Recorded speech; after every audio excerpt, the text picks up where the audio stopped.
All right, moving on to the AFC South, starting with the Indianapolis Colts. Quarterback is the question, right? They have a lot of money tied up in Jacoby Brissett for one more season. Do you go the Phillip Rivers route? Do you go the Teddy Bridgewater route? Everybody at PFF has a perfect fit for Teddy. You love him in New England. Dr. Eager loves him in Indianapolis. I don't hate him in Indy either. I think that makes sense as a fit for a lot of the same reasons. It's a good environment. It's a quarterback-friendly ecosystem. Well done. Thank you. For stealing my term. Using my term. It's not stealing. They have, they're well set up. I keep saying the great tragedy of Andrew Luck walking away when he did is that was the best roster that had ever been around him in Indianapolis, and we never got to see what he would do in it. Jacoby Brissett got that shot and didn't play any better than he did the first time around, even if his numbers were better, again, because the system is better, right? So you move on. Now, if you move on, Teddy's not a bad player to move on with. Neither is Phillip Rivers for different reasons, right? I think Phillip Rivers, because the ecosystem is better, can look better than he did last year with the Chargers. But he's a shorter-term deal. We've paired Marcus Mariota with so many different teams, only because the funny thing about the NFL is, like, until you see something, you don't copy it. So what we saw last year is Marcus Mariota's the starter. They brought in Ryan Tannehill, and now all of a sudden it's like, let's copy that strategy. It just happens to be with Mariota now. So we've done this, right? Mariota go to Chicago with Trubisky. Mariota go to wherever else, right, as this backup, and maybe he's better than the starter, see what happens. What about doing that here? Mariota, probably better. I think Mariota's a better quarterback than Jacoby Brissett. Yeah, but it's marginal. So are you bringing in Marcus Mariota as a starter, or are you bringing him in as, like, competition, or are you bringing him in as the backup that could, like, the Tannehill from If it happened, I think teams would copy what they do. Like, Tannehill, he's just in the background. Let's wait till Marcus, like, really screws it up, and then Tannehill's in. Right.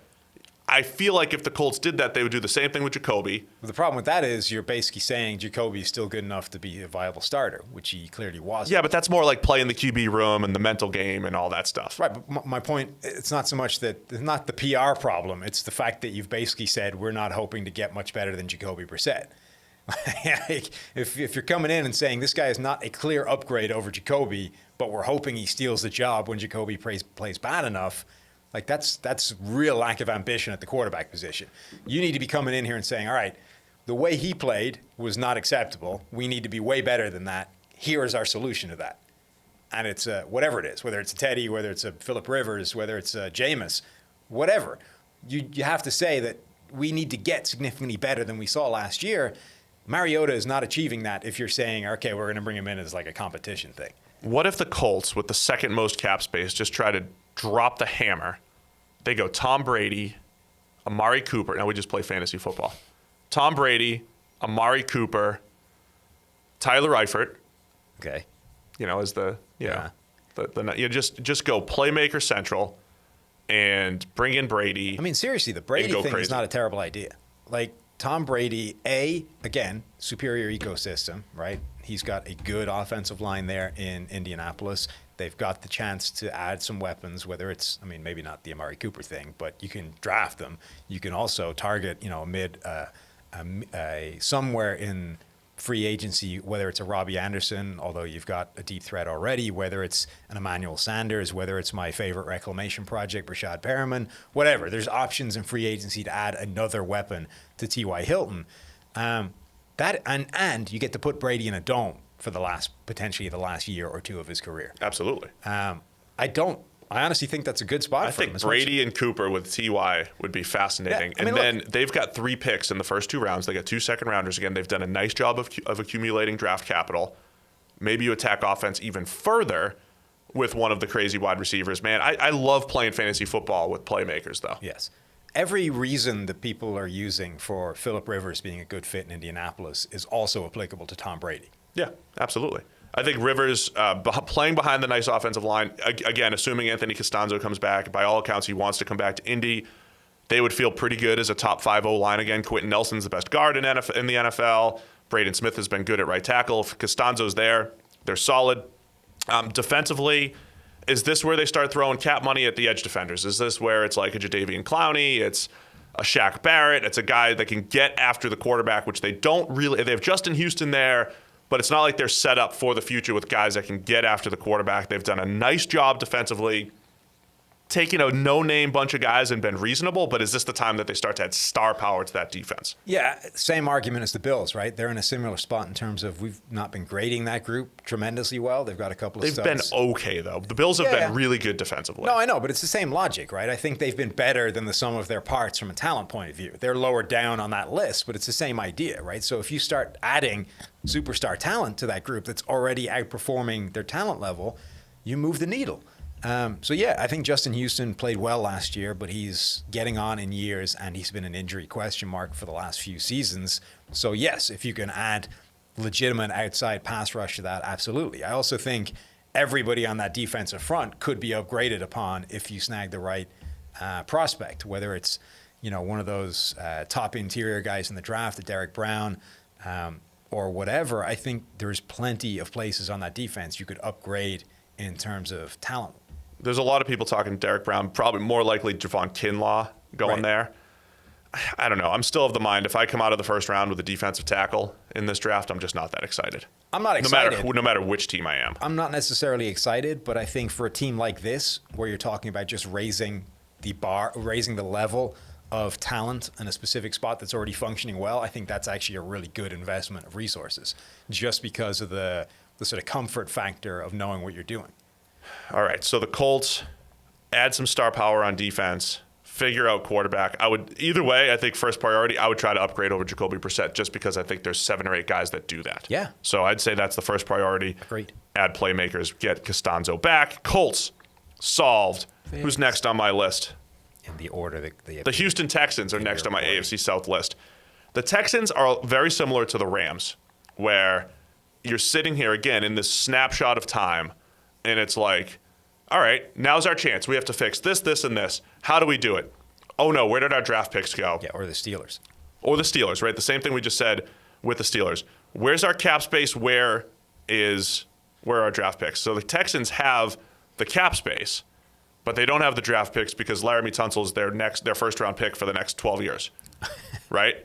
Yeah. So Houston almost certainly has to go the free agency route. They've got 3, 6, 8th most cap space. So is this going to be one of those off seasons where like Houston wins the off season because they're putting all these guys around to Deshaun Watson, and it's going to feel like they did as much as anybody else, but you still lack that build from within over the last couple of years that has been kind of hit or miss. Yeah, you do. The good news for that is that they have the quarterback already. Of course. They're in a good spot. That's a great start. Yeah, they're in a good spot because they have Deshaun Watson, who has superstar level talent. Maybe not superstar level production throughout the entirety of the season. We've talked before about how there's always the sort of stinking game just around the corner. Right. But in theory, you're set, right? You know that you've got a quality quarterback you can build around, and you don't have any draft picks anymore. They've got just the 1 second-round pick in the first 2 days, again, like the Pittsburgh Steelers. So let's start throwing some money around at some quality players.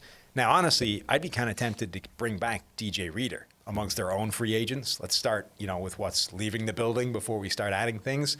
I don't really see an upside to letting him walk out. He showed last year that he can be a really good interior player. He's obviously a monster run stuffer, but he was also, reasonable pass rusher for a guy that weighs as much as a small moon. Think Grady Jarrett. Like Grady, this is what's tough with re-signing those guys. The Falcons get 3-4 years of excellent production out of Grady Jarrett, and then you have to re-up him, and all of a sudden he becomes one of the highest paid guys. He goes from a steal to like, is he really worth all that money? I don't know. I just went full roll. I don't know, Jim. I don't know if he's worth all that. I don't know. He's better on a rookie contract. You could get $17 million a year for that. I could do that. Watch, they're going to run right.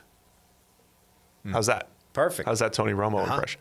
Anyway, that's the risky part about Reader, and I do love the concept of stitching together your defensive line with like the Ndamukong Suhs and the old guys in this market right now. I feel like you could save money, get some 1 and 2 year stopgaps while you build from within there instead of maybe overpaying for Reader at a less valuable position when corner is the place. They've got the cap money, and it's got to be Byron Jones and Chris Harris. It's got to be the top. They have to come away with one of those top guys, right? Yeah, well, stop after Byron Jones. This is the team that should be securing Byron Jones at all costs. It almost doesn't matter what it costs to get him. He is a perfect fit in this defensive scheme. They should 100% make that happen because they have the cap space to do it, and they can go toe-to-toe with anybody who's wanting to get him. I think the combination of Byron Jones to Houston is one of the best offseason combinations you can put in any scenario, whether it's draft or free agency. Yeah, so I don't love the construction of Houston's roster because of the massive holes on the back seven. And I said it all year. I'm doing Houston radio every week, and it's like, how do you feel about them? They had one good game last week, coverage-wise, but I just don't trust them long-term. And ultimately, that was their downfall.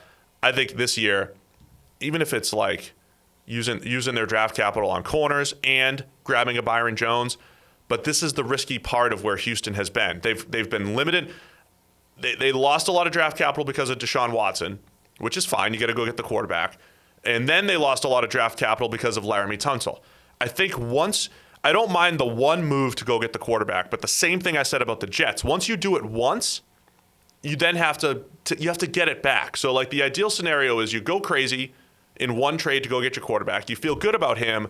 The next draft almost immediately needs to be trade back as much as possible and get your assets back as much as possible, right? So you're not sitting here and heading into year 4 of Deshaun Watson's career, and it's like, how do we build around him?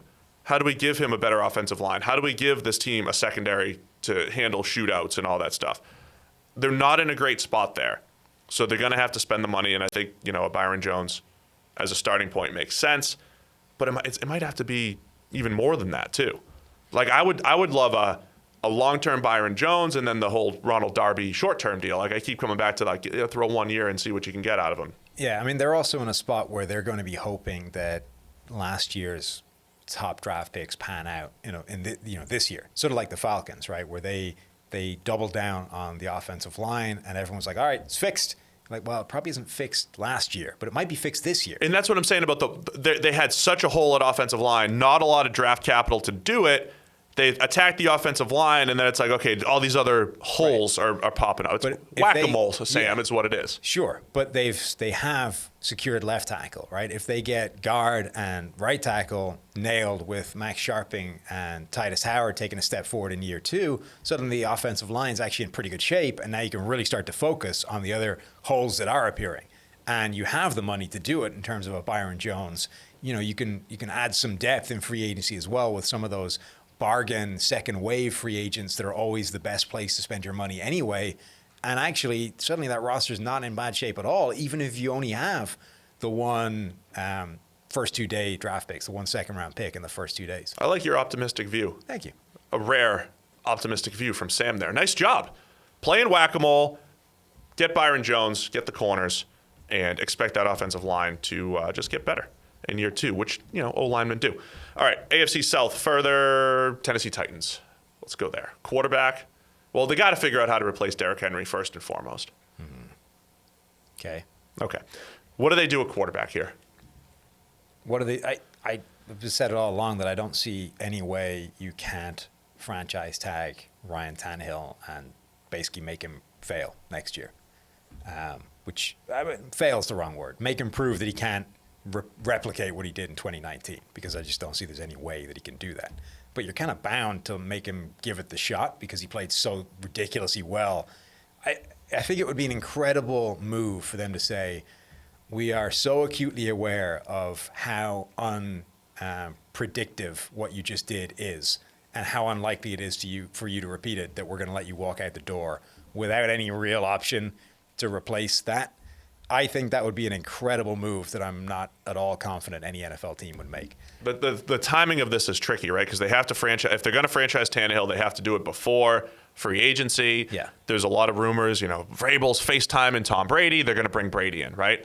If you take a macro view at the Tennessee Titans, though, they have trotted out 9-7 teams for like the last 10 years, right? Is what it feels like, right? They are a 9-7 team because they have 9-7 quarterbacks. I know Tannehill was a 7-2 guy last year, and he was outstanding last year. But it's one of the beauties of having 8 years of data on him. It is very difficult for him to duplicate that. Him and Marcus Mariota are a lot closer as quarterbacks than maybe last year would indicate. If you could separate the 11 game sample of Tannehill, 12 game sample where he was excellent and then slowed down at the end. if you take that view, this is still a very good roster, right? In multiple years, a very good roster, pretty good quarterback play. And then it's like, well, we could go get Tom Brady and try to hit a home run. With still a very good roster, a 9-7 roster, Brady makes it an 11-win roster, and then we're a bye team, well, second round, a number 2 seed team, whether that's a bye or not, and then we've got a better shot at the playoff run. Like, is that the viewpoint that they should be taking given the roster that they have? And it's like really risky to roll the dice again with Tannehill, isn't it? Yeah. I mean, Brady is the only quarterback, I think. Brady is the only other option, I think, that would enable them to do what I just said was impossible for the Tannehill thing, right? To say, no, you know what, we're going to go in a different direction. If the different direction is Tom Brady, I think you can get away with that. You can sell that. If the different direction is anything else, I think it's way too unusual a stand to take for them to honestly get away with it. Like, it would be nuts. So I think the Brady thing would work. I think Tannehill showed last year that he can play really well in that system. Even if you project a step backwards towards more, first few years Ryan Tannehill, that level of baseline, I think this is still a functional offense. I think the Derrick Henry thing is worth covering. Obviously, from PFF's point of view, you don't pay the running back giant, contract money. You don't give him a Zeke Elliott kind of deal, because if the environment around him falls apart, so will his production. And if the environment around him doesn't fall apart, you can get most of that production from somebody else.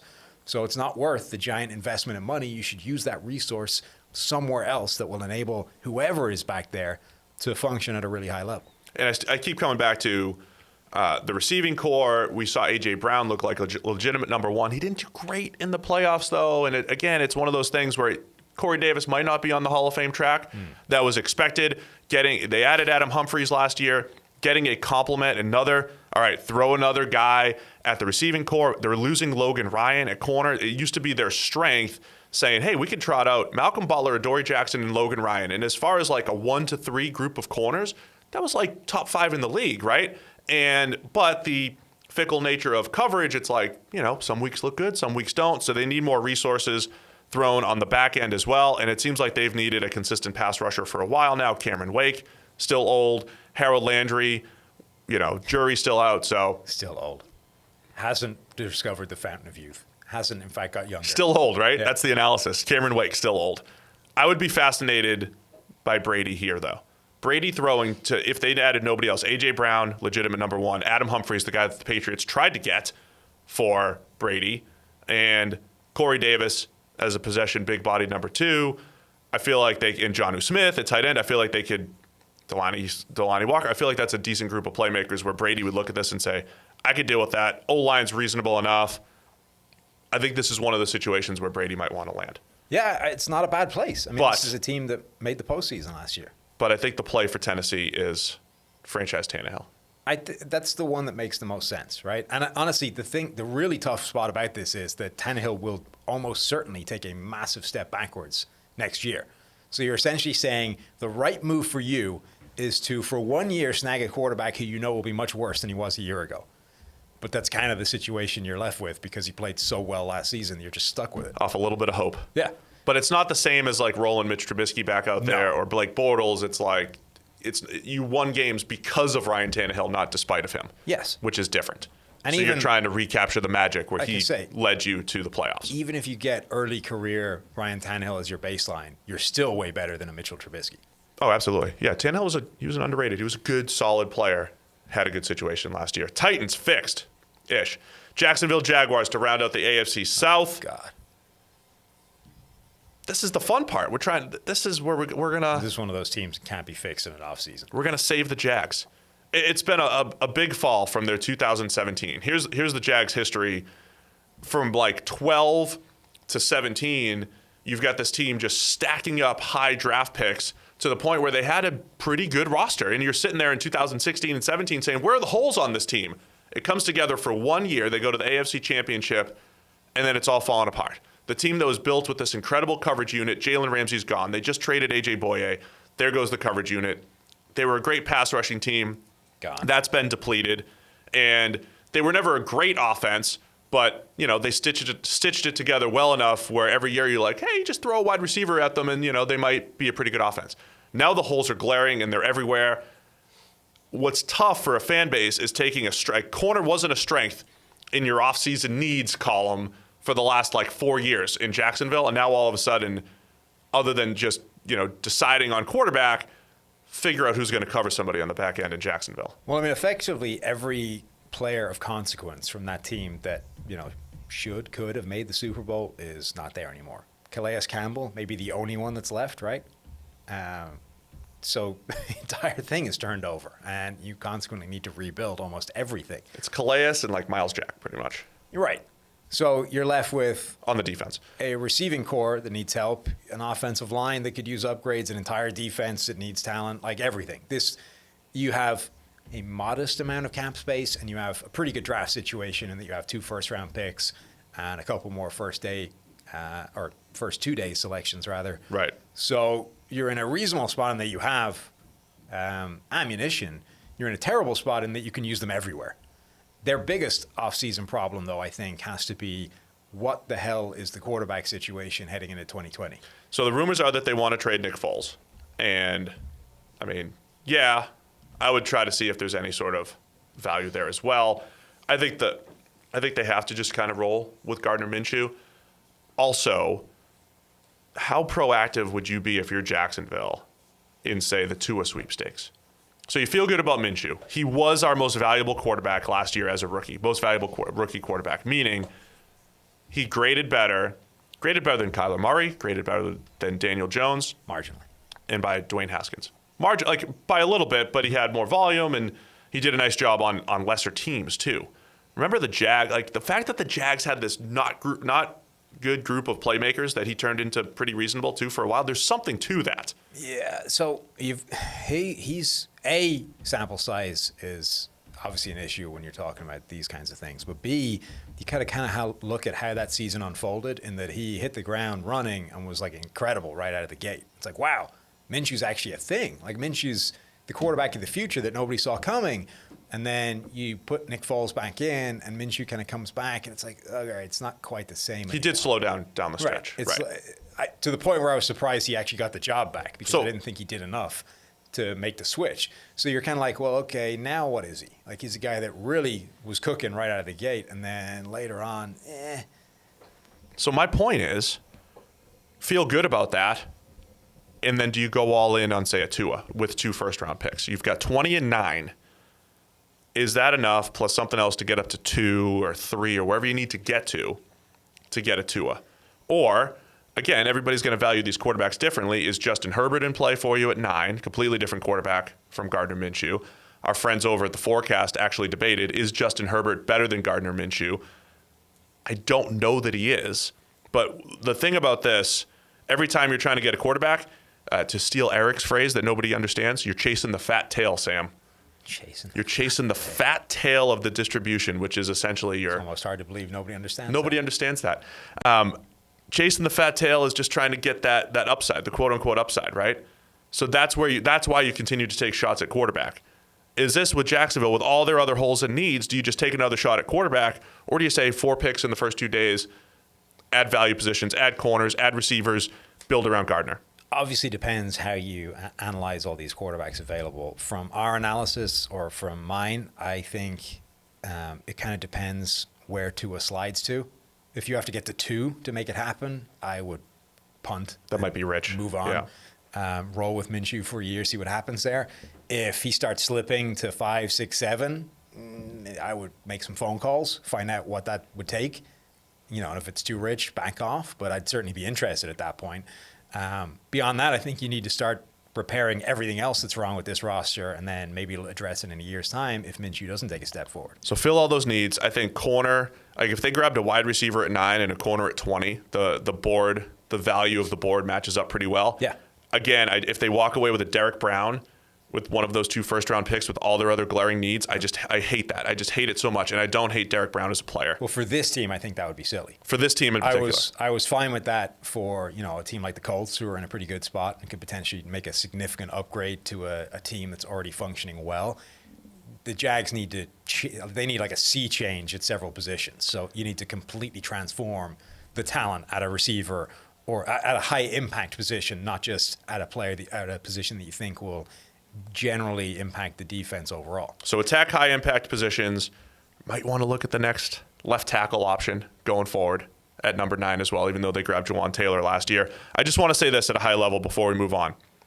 You have to know the market when it comes to quarterbacks. And a year ago, throwing a ton of money at Nick Foles, when he's truly not even a top 20 quarterback in today's NFL, knowing what was coming in at quarterback, what was currently at quarterback, and now, not that you can anticipate the landscape of like 8 starters being available a year later, but you could look around the NFL and say, okay, Eli Manning's like the 32nd best quarterback. Eli's not like LOL terrible. Like he's starting caliber quarterback still in the NFL compared to some of these other guys, right?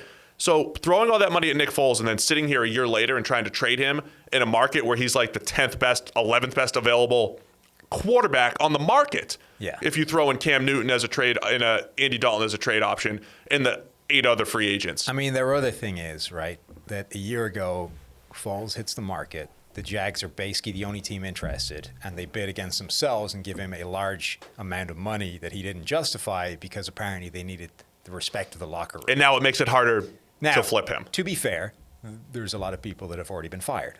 So, appropriate blame has been apportioned and people have been booted out of the building for these decisions. But it is worth underlining just how absurd that is as a strategy, that we take a guy who we're not sure is going to be the future, because ultimately we've talked all the time about Nick Foles being, hot or cold. He's the only guy that can rival Jameis Winston in terms of volatility on a game-to-game basis. There was a reason that you were the only team that was really interested in that. It's because you were desperate for quarterbacks, and this was the one guy that maybe had the future as a legit franchise guy because he just won a Super Bowl. But ultimately, there were enough warts to that guy's game where you should have built in a very team-friendly contract that, maybe paid him big money if he justified it. Right. You didn't. Instead, you went the other way and you threw extra money at him as like a show thing. It's like, oh, people will buy into the idea of him as a legit franchise guy if we give him all this money. If we don't, no one will buy it. It just looks ridiculous. So Nick Foles move, risky and turns out not so good. Gardner Minshew in the 6th round, incredibly valuable. Yeah. Great asset to have for the Jaguars and, some things to work with. You want to get rid of me and get back to more great PFF YouTube content? All you have to do is push that button right there and subscribe. Thanks for watching.